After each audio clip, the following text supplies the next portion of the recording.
Hello दोस्तों, आप सभी का स्वागत है आपका अपने YouTube channel math point circle में। दोस्तों मैं विजय कुमार। आज हम CI यानी कंपाउंड इंटरेस्ट यानी चक्रवृद्धि ब्याज इसका आज दूसरा क्लास है।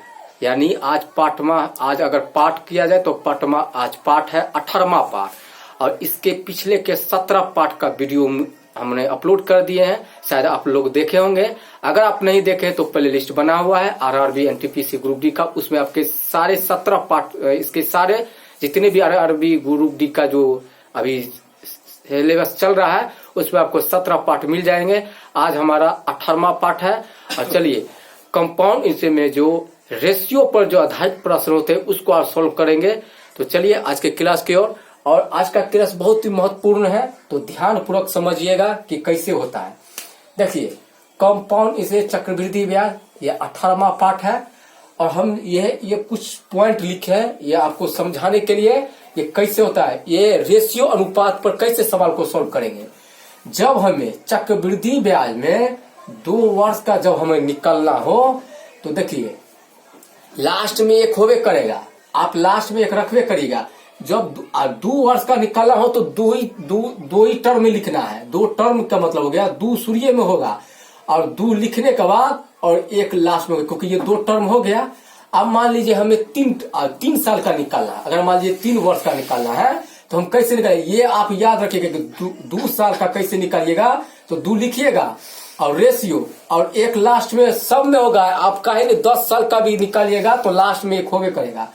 3 वर्ष में कैसे निकालेंगे, जब 3 वर्ष निकलना है तो 3 सूर्य में लिखना है, 3 लिख लेना है और इसी दोनों को जोड़ना है। 2 1 3 हो गया और लास्ट में तो एक लिखना ही है। तो ये हो गया 3 वर्ष का निकलना है तो 3 टर्म में, 4 वर्ष का निकलना है तो 4 टर्म में, 5 वर्ष का निकलना है तो 5 टर्म में, या 6 वर्ष का निकलना है तो 6 ही टर्म में लिखना है। जैसे मान लीजिए हमें 4 वर्ष का निकलना है तो 4 ही टर्म में लिखना है। कैसे, 4 वर्ष में जब निकालेंगे तो 4 लिखना ही है और रेशियो अब इसी दोनों को जोड़ना है। 3 और 3 6 और फिर 3 और 1 4 और लास्ट में तो एक होवे करेगा। मान लीजिए हम 5 वर्ष का निकालेंगे, मान लीजिए 5 वर्ष का तो 5 हमें लिखना ही है रेशियो और 6 और 4 10 का 0 लिखना है एक हाथ से, फिर 6 और 4 10 10 और 1 इसमें एक जोड़ देना है 11, एक हो गया और लास्ट में एक होवे करेगा और रेशियो हो गया।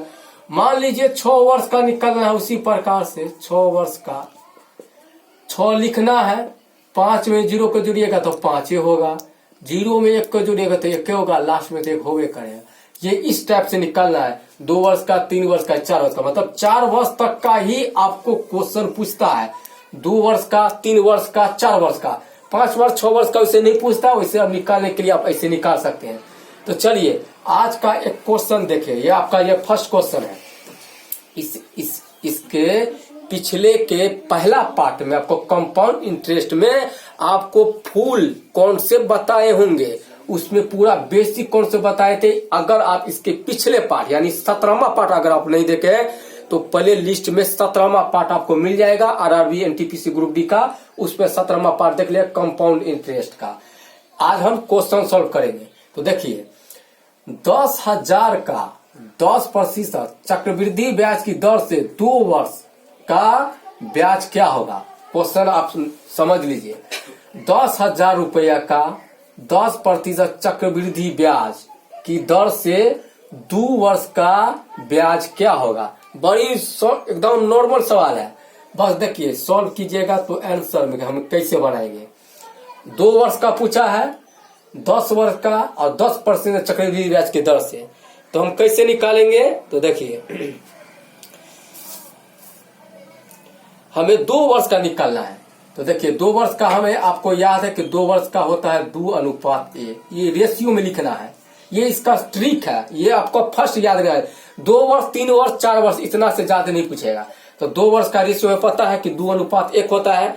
अब हम क्या करेंगे, ये जो 10,000 है इसके सामने लिखिए 10,000 रेशियो, ये जो 1 लिखा है अब इसके 1 के सामने आप लिख दीजिए 100 हो जाएगा। इसलिए होता है कि देखिए हमें पता है 100 ऐसे हो गया, गौर कीजिएगा। देखिए 10,000 को 2 से गुना की, सॉरी रुक जाइए 1 मिनट, सॉरी 1 मिनट 1 मिनट, ऐसे नहीं कीजिए, आप पहले इधर सॉल्व कीजिए, नहीं तो आप नहीं समझिएगा। हमें पहले यहाँ पता कीजिए कि 10,000 का 10% कितना होता है, पहले यहाँ से पता, ये पता बाद में आपको चल जाएगा। तो पहले आप यहाँ से देखिए, प्रतिशत से ये 2 जीरो कट गया और 10 को 10 से गुना कीजिएगा तो ये 1,000 हमें पता चल जाएगा। 1,000 रुपया, देखिए 10,000 का 10% वार्षिक दर से हमें कितना हो रहा है, 1,000 रुपया। अब यहीं से इससे मल्टीप्लाई कीजिएगा, 1,000 को 2 से गुना कीजिएगा तो ये कितना हो जाएगा, 2,000 अनुपात, और 1,000 को 1 से गुना कीजिएगा तो ये कितना हो जाएगा, 1,000। ये रेशियो में निकालने का ये एकदम शॉर्ट ट्रिक है कंपाउंड इंटरेस्ट का। तो बस हमें अब क्या करना है, ये रेशियो निकल गया, अब इस दोनों का क्या कीजिएगा तो प्लस कर दीजिएगा, यानी जोड़िएगा तो कितना हो जाएगा, 2 1 3, यानी 3,000 ना। इधर ठीक है, 100 को 1 से गुना कीजिए, वो ये 100 है, यहाँ जो निकला है इतना, इसको 1 से गुना कीजिए, ठीक है, ये आपका 3,000 हो गया, 2,000 1 3,000। वैसे समझने होंगे तो अब अगले वाला सवाल में आप समझ जाइएगा, समझे। चलिए हम इसको मिटा, ये आप इसको तो हर हमेशा याद करके रखिएगा, इसको आप याद रखिएगा, कम से कम 2 वर्ष वाला याद रखिएगा, क्योंकि कंपाउंड इंटरेस्ट में अनुपात पर सवाल बनाने में एकदम सॉल्व होता है, जल्दी इजी होता है। अगर आप इसको मेथड से बनाइएगा तो लॉन्ग प्रोग्रेस बन जाएगा, आप उसमें फंस जाइएगा, बनाने में दिक्कत होगा। इसके पिछले के पार्ट में आप देख लीजिएगा। चलिए अब नेक्स्ट क्वेश्चन देखिए, क्वेश्चन देखिए, 10,000 रुपया का 10% चक्रवृद्धि ब्याज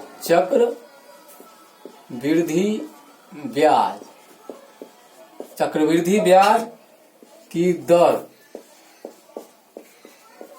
चक्रवृद्धि ब्याज की दर से 3 वर्ष का ब्याज क्या होगा,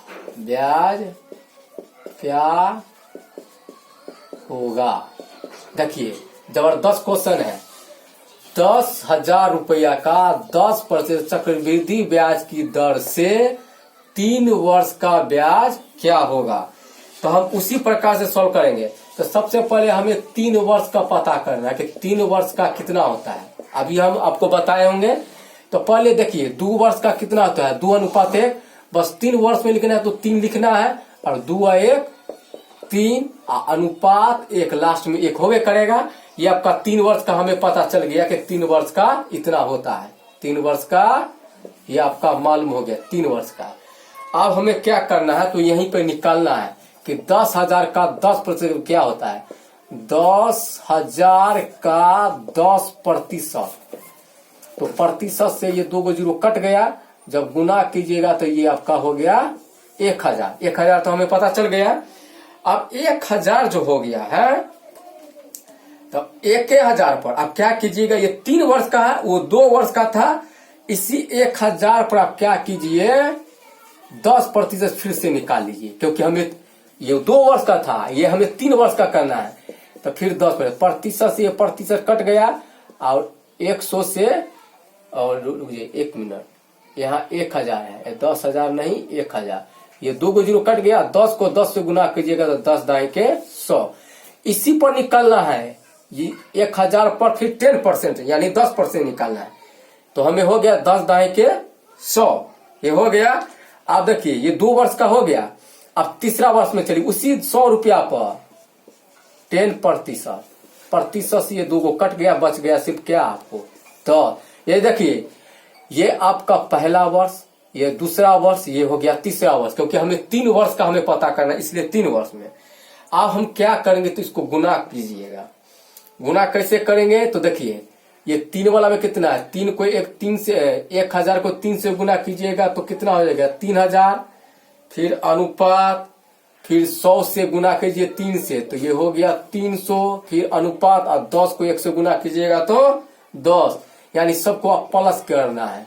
3,310 यानी 3,310 रुपया आपका ये आंसर। देखिए फिर से समझ लीजिए, देखिए हमें 3 वर्ष का ब्याज पूछा है। 10,000 रुपया का 10% चक्रवृद्धि ब्याज की दर से 3 वर्ष का ब्याज क्या होगा। तो देखिए हम अलग अलग, क्योंकि चक्रवृद्धि ब्याज में ब्याज जो होता है हर एक साल अलग अलग होता है, इसलिए हम 10,000 का पहले 10% निकाले तो कितना निकला है 1,000 रुपया। इसी 1,000 पर हम 10% फिर से निकाले, ये आपका हो गया पहला वर्ष का, ये हो गया आपका दूसरा वर्ष का, ये हो गया आपका तीसरा वर्ष का। दूसरा वर्ष में उसी 1,000 पर फिर 10% चलेगा तो हमें 100 रुपया, फिर से उसी 100 रुपया पर फिर 10% तो 10 रुपया। देखिए अलग अलग है, पहला वर्ष में 1,000, दूसरा वर्ष में 10 रुपया 100 रुपया, तीसरा वर्ष में 10 रुपया। उसी प्रकार से ये जो 3 है ये पहला वर्ष का, तो पहला वर्ष में कितना निकला है 10 दहाई के, यानी 1,000 को 3 से गुना कीजिए 3,000, फिर प्लस कर दिए जिसको जोड़ना है अनुपात वाला को। फिर दूसरा वर्ष में 100 रुपया निकला तो 100 को 3 से गुना कीजिए 300, और फिर तीसरा वर्ष में 10 रुपया निकला तो 10 को 1 से गुना कीजिएगा तो 10, सब इसको जोड़ दीजिए, आपका आंसर तैयार है। तो ये है आपका रेशियो पर आधारित जो होगा क्वेश्चन, तो इसको आप रेशियो मेथड से सॉल्व कीजिएगा तो आपको इजीली बन जाएगा। तो मुझे विश्वास है कि आज लोगों का आपका क्लास सबसे अच्छा लगा होगा, क्योंकि रेशियो प्रोपोर्शनल पर क्वेश्चन को सॉल्व करने से इजी होता है और आसानी पूर्वक बनता है। अगर आप चैनल पर अगर आप नए आए हैं तो चैनल को सब्सक्राइब करके बेल घंटी को दबा दीजिएगा, जिससे कि सारे नोटिफिकेशन आपको मिलेगा। और आरआरबी एनटीपीसी ग्रुप डी का ये लगातार बैच चल रहा है, और अब क्या होगा अगले कुछ समय बाद हम बिहार पुलिस का भी आपका सिलेबस शुरू हो गया, मतलब उसका भी बैच शुरू हो जाएगा। तो चलिए आज का क्लास यहीं समाप्त करते हैं, मिलते हैं अगले क्लास में, तब के लिए थैंक यू, गुड बाय।